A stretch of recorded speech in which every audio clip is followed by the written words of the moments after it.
بيبدأ فيلمنا في البرازيل وبنشوف الطيور كلها عاملة حفلة وبترقص ومبسوطة، وجول وبلو بيرقصوا مع بعض. وبيجي بلو بيقول لجول كويس ان احنا سيبنا الاولاد مع رفائيل. بعدين بيلاقوا رفائيل في الحفلة فبيسألوه فبيقول لهم ان انا سبتهم مع لويز.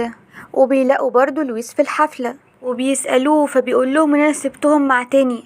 وبنروح نشوف اولادهم التلاتة كارلا وبيا وتيجو، وبيكونوا واخدين تاني ورابطينه في الألعاب النارية، وقبل ما بيولعوا فيه بيظهر بلو وجول وبيمنعوهم، وبلو بيمسك الكبريت في ايده وبيقول لولاده ان هما ما يعملوش كده تاني، والكبريت بيلسع ايده فبيرمي الكبريت من ايديه وبيحدفه فبيجي على ديله وبيولع فيه، وهو بيطير وبينقذ نفسه النار بتيجي على الصواريخ اللي فيها تاني فبيروح ينقذ تاني والصواريخ بتمسك فيه هو. وبنروح لليندا والدكتور تيليو اللي بيكونوا في الغابة مع بعض ومعاهم قفص فيه طائر عاوزين يرجعوه بيته، والطائر بيحاول ينبههم للشلال وهم ما بياخدوش بالهم وبيقعوا كلهم. وبعدها بيشوفوا بغبغان لونه ازرق زي بلو فبيفرحوا وبياخدوه. وبنروح لجول اللي بيبقى معاها بندق برازيلي جايباه عشان عيالها ياكلوه، بس بتلاقي بلو بيعمل لهم اكل بشري فبتقوله ان لازم عيالها يعرفوا الاكل البري الاول. وبعدين بيشوفوا ليندا والدكتور تيليو في التلفزيون والاخبار بتقول انهم لقوا مجموعة من البغبغانات الزرق في غابات الامازون، فجول بتفرح جدا وبتبقى عايزة تروح تعيش هناك مع فصيلتها،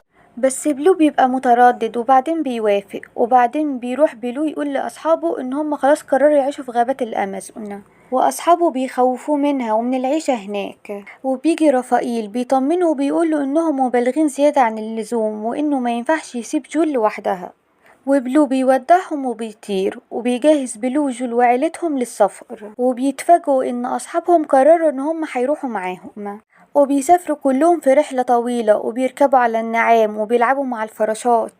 وبنروح لأنجل الشرير اللي بيشتغل مع واحد في العروض وبيشوف بلو وعيلته وهما مسافرين فبيغضب جدا وبيضرب الولد والراجل اللي شغال معاه، وبيبوظ العرض وبقية الحيوانات اللي معاه كلها بتطلع. وبنشوف ازازة بتقع وتتكسر ويطلع منها ضفدع واللي بيكون اسمه جابي، والناس كلها بتخاف منه لانه ضفدع سام. وبيجي انجل وبيركب على ظهر حيوان تاني اسمه تشارلي وبياخد معاه جابي وبيجروا علشان يلحق بلو وعيلته. في الوقت ده بلو وجول بيكونوا على مركب وجول بتبقى مبسوطة جدا فبلو بيقول لها ان هو مستعد يعمل اي حاجة علشان يبسطها. وبنروح لأنجل اللي بيقول لتشارلي ان هو هيموت بلو بالسم بتاع جابي. وبيطلع النهار وبيفضل أنجل ومجموعته ماشيين وراهم، وبنشوف مجموعة بتقطع في شجر الغابات. وبعدها بنشوف راجل بيبص على صورة ليندا وتيليو وبيقول ان ليندا وتيليو لو خدوا بالهم من اللي هما بيعملوه هيدخلوا السجن. وبيوصلوا على غابات الأمازون وبلو بيقعد يدور على فصيلتهم، وبتسيبوا جول وبتروح تدور على أولادهم علشان بيلعبوا بعيد. وبيسهى بلو في التدوير على فصيلتهم وبيرجع ما بيلاقيش حد، بيجي طائر يهجم عليه. في الوقت ده ليندا والدكتور تيليو بيبقوا في الغابة وبيسمعوا صوت بلو وهو بيطلب المساعدة، وبيجروا ناحية صوته، والدكتور تيليو بيبقى هيقع بس ليندا بتلحقه، والطائر اللي أخد بلو بيرميه على الشجرة. بيلاقي كل عيلته واصحابه هناك، بيلاقي الكل موجود وبيلاقي بغبغانات تانية زيهم.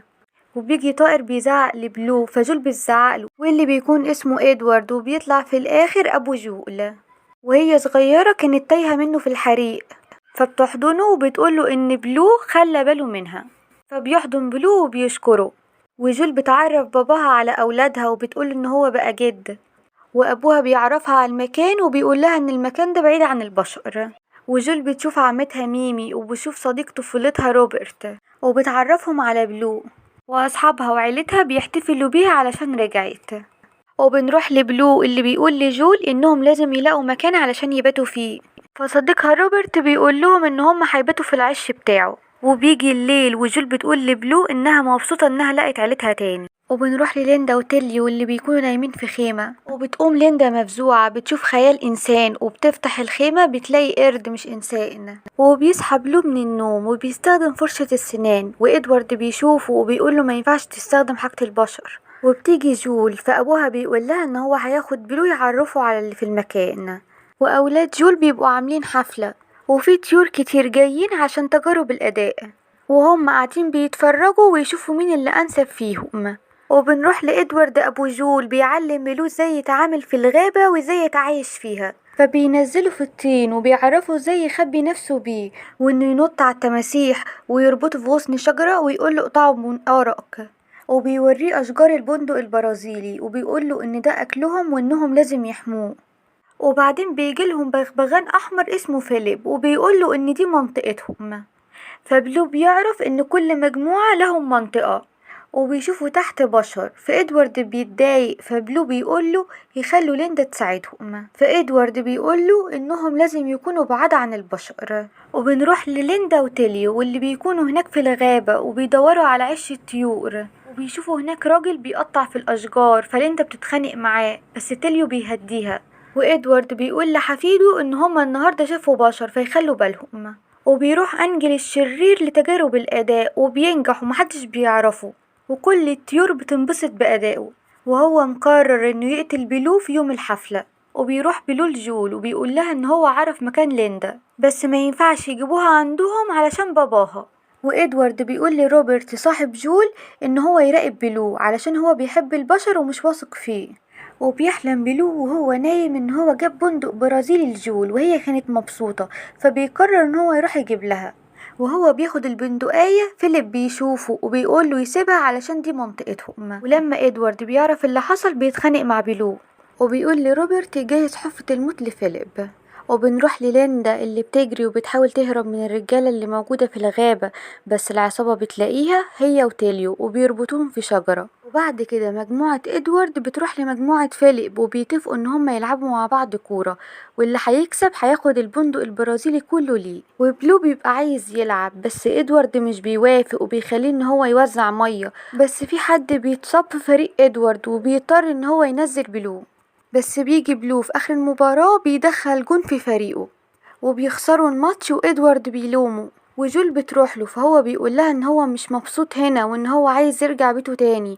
فهي بتقوله ان عيالهم بيحبوا المكان وان الطبيعي ان هما يفضلوا وسط فصيلتهم. فبيزعل منها وبياخد شنطته وبيطير. وجول بتبصله وبتزعل ان هو مشى وسابها. وبيروح يودع ليندا وتيليو بس مش بيلاقيهم هناك، وبيهجم عليه روبرت لانه بيفكروا معاه بشر. وفجأة بتظهر عربية ضخمة بتقطع في الشجر، فبلو بيقوله يروح يحذر المجموعة وهو هيروح يدور على ليندا وتيليو. وبيلاقيهم مربوطين في شجرة وبيفكوهم، وبيزعل قوي لان العربيات بوظت شكل الغابة.